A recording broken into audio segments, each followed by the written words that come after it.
The Magus is one of the primary sources for the study of ceremonial magic, and for a long time was one of the rarest and most sought after of the 19th century grimoires. Barrett's magnum opus embodied the deep knowledge of alchemy, astrology, and the Kabbalah, and has been cited by the Golden Dawn and other occult esoteric movements as source material. Written in 1801, in the middle of the Age of Reason, sandwiched between Newton and Darwin. And I'm bored now. Francis Barrett's Occult Grimoire, The Magus, Chapter 2. Of the wonders of natural magic displayed in a variety of sympathetic and occult operations.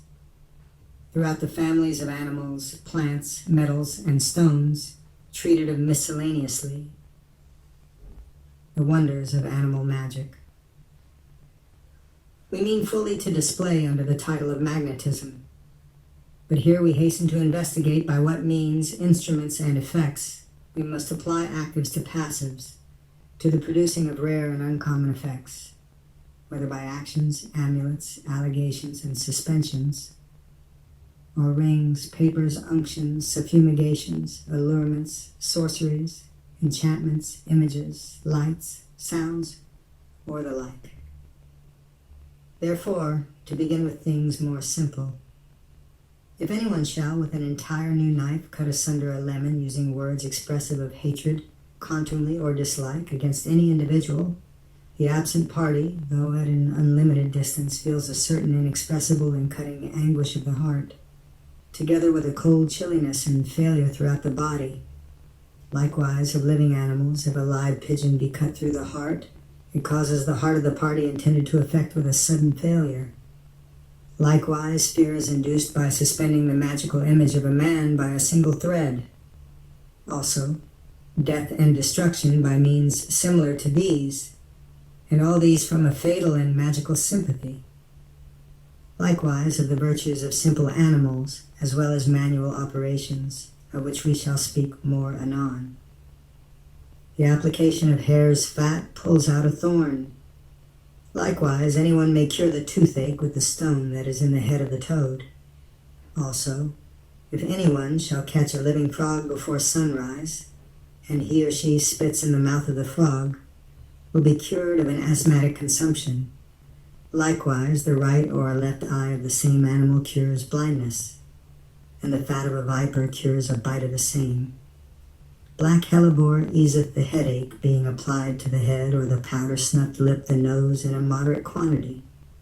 Coral is a well-known preservative against witchcraft and poisons, which if worn now, in this time, as much round children's necks as usual, would enable them to combat many diseases which their tender years are subjected to, and to which with fascinations they often fall a victim.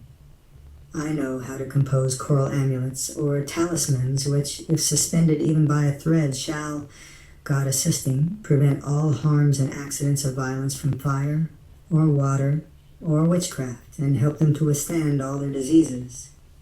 Paracelsus and Helmont both agree that in the toad, although so irreverent to the sight of man and so noxious to the touch, and of such strong violent antipathy to the blood of man, I say, out of this hatred divine providence hath prepared us a remedy against manifold diseases most inimical to man's nature. The toad hath a natural aversion to man, and the scaled image or idea of hatred he carries in his head, eyes, and most powerfully throughout his whole body. Now that the toad may be highly prepared for a sympathetic remedy against the plague or other disorders, such as the ague, falling sicknesses, and various others, and that the terror of us and natural inbred hatred may the more strongly be imprinted and higher ascend in the toad, we must hang him up aloft in a chimney by the legs, and set unto him a dish of yellow wax to receive whatsoever may come down or fall from his mouth. Let him hang in this position in our sight for 3 or 4 days at least till he is dead. Now we must not omit frequently to be present in sight of the animal, so that his fears and inbred terror of us with the ideas of strong hatred may increase even unto death. So you have a most powerful remedy in this one toad, for the curing of 40,000 persons infected with the pest or plague. Van Helmont's process for making a preservative amulet against the plague is as follows. In the month of July, in the decrease of the moon, I took old toads, whose eyes abounded with white worms hanging forth into black heads, so that both his eyes were totally formed of the worms, perhaps 50 in number, thickly compacted together, their heads hanging out, and as oft as any one of them attempted to get out, the toad, by applying his forefoot, forbade its utterance.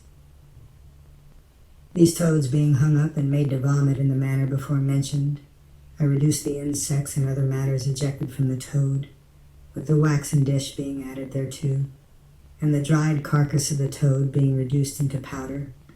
I formed the whole into trochets with gum dragon, which, being borne about the left breast, drove speedily away all contagion, and being fast bound to the place affected, thoroughly drew out the poison. And these troches were more potent after they had returned into use divers times than when new. I found them to be a most powerful amulet against the plague. For if the serpent eateth dust all the days of his life, because he was the instrument of sinning, so the toad eats earth, which he vomits up, all the days of his life. And, according to the adeptical philosophy, the toad bears an hatred to man, so that he infects some herbs that are useful to man with his poison in order for his death. But this difference note between the toad and the serpent. The toad, at the sight of man, from a natural quality sealed in him, called antipathy, conceives a great terror or astonishment, which terror from man imprints on this animal a natural efficacy against the images of the affrighted Archeus in man. For truly the terror of the toad kills and annihilates the ideas of the affrighted Archeus in man, because the terror in the toad is natural, therefore radical. For the poison of the plague is subdued by the poison of the toad, not by an action primarily destructive, but by a secondary action. As the pestilent idea of hatred or terror extinguishes the ferment, by whose mediation the poison of the plague subsists and proceeds to infect. For seeing the poison of the plague is the product of the image of the terrified Archeus established in a fermental putrefied odor and mumial air, this coupling ferments the appropriate mean, and immediately the subject of the poison is taken away. Therefore, the opposition of the amulet formed from the body, etc., of the toad takes away and prevents the baneful and most horrible effects of the pestilential poison and ferment of the plague. Hence it is conjectured that he is an animal ordained by God, that the idea of his terror being poisonous indeed to himself should be to us and to our plague a poison in terror. Since therefore the toad is most fearful at the beholding of man, which in himself, notwithstanding, forms the terror conceived from man, and also the hatred against man, into an image and active real being, and not consisting only in a confused apprehension. Hence it happens that a poison ariseth in the toad, which kills the pestilent poison of terror in man, to wit, from whence the Archeus waxeth strong, he not only perceiving the pestilent idea to be extinguished in himself, but moreover because he knoweth that something inferior to himself is terrified, dismayed, and doth fly.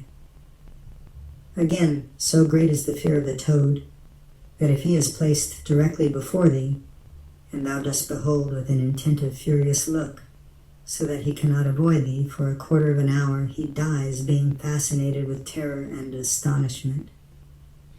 Of the serpent, Hippocrates, by the use of some parts of this animal, attained to himself divine honors, for therewith he cured pestilence and contagion, consumptions, and very many other diseases, for he cleansed the flesh of a viper. The utmost part of the tail and head being cut off, he stripped off the skin, casting away the bowels and gall. He reserved of the intestines only the heart and liver. He drew out all the blood, with the vein running down the backbone. He bruised the flesh and the aforesaid bowels with the bones, and dried them in a warm oven until they could be powdered, which powder he sprinkled on honey, being clarified and boiled until he knew that the fleshes in boiling had cast aside their virtue, as well in the broth as in the vapors. He then added unto this electuary the spices of his country to cloak the secret. But this cure of diseases by the serpent contains a great mystery, vis-a-vis that as death crept in by the serpent of old, itself ought to be mitigated by the death of the serpent. For Adam, being skillful in the properties of all beasts, was not ignorant also that the serpent was more crafty than other living creatures, and that the aforesaid balsam, the remedy of death, lay hid in the serpent. Wherefore the spirit of darkness could not more falsely deceive our first parents than Tinder the guileful serpent's form. For they foolishly imagined they should escape the death so sorely threatened by God by the serpent's aid. Amber is an amulet. A piece of red amber worn about one is a preservative against poisons and the pestilence. Likewise, a sapphire stone is as effectual. Oil of amber, or amber dissolved in pure spirit of wine, comforts the wound being disordered. If a suffumigation of it be made with the warts of the shank of a horse, it will cure many disorders of that region. The liver and gall of an eel, likewise, being gradually dried and reduced to powder and taken in the quantity of a filbert nut in a glass of warm wine, causes a speedy and safe delivery to women in labor. The liver of a serpent likewise effects the same. Rhubarb, on account of its violent antipathy to choler, wonderfully purges the same. Music is a well-known specific for curing the bite of a tarantula, or any venomous spider. Likewise, water cures the hydrophobia. Warts are cured by paring off the same, or by burying as many pebbles secretly as the party has warts. The king's evil may be cured by the heart of a toad worn about the neck, first being dried. Hippomenes excites lust by the bare touch, or being suspended on the party. If anyone shall spit in the hand with which he struck or hurt another, so shall the wound be cured. Likewise, if anyone shall draw the halter wherewith a malefactor was slain across the throat of one who hath the quinsy, it certainly cures him in 3 days. Also the herb cinquefoil being gathered before sunrise. 1 leaf thereof cures the ague of 1 day. 3 leaves cures the tertian, and 4 the quartan ague. Rape seeds sown with cursings and imprecations grows the fairer and thrives.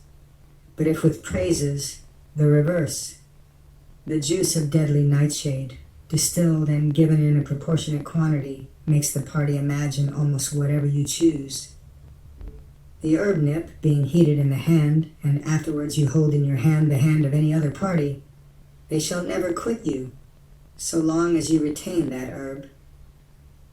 The herbs arsamart, comfrey, flaxweed, dragonwort, adder's tongue, being steeped in cold water, and if for some time being applied on a wound or ulcer they grow warm and are buried in a muddy place, cureth the wound or sore to which they were applied.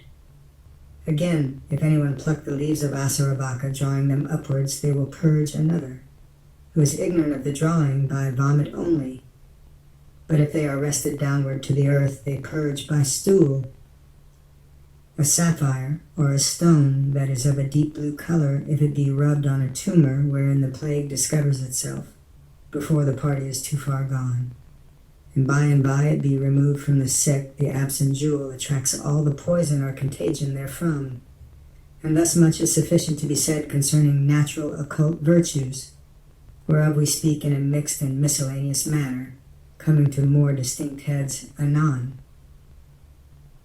If you'd like to hear more from the Magus, leave a comment and let me know. Like and subscribe.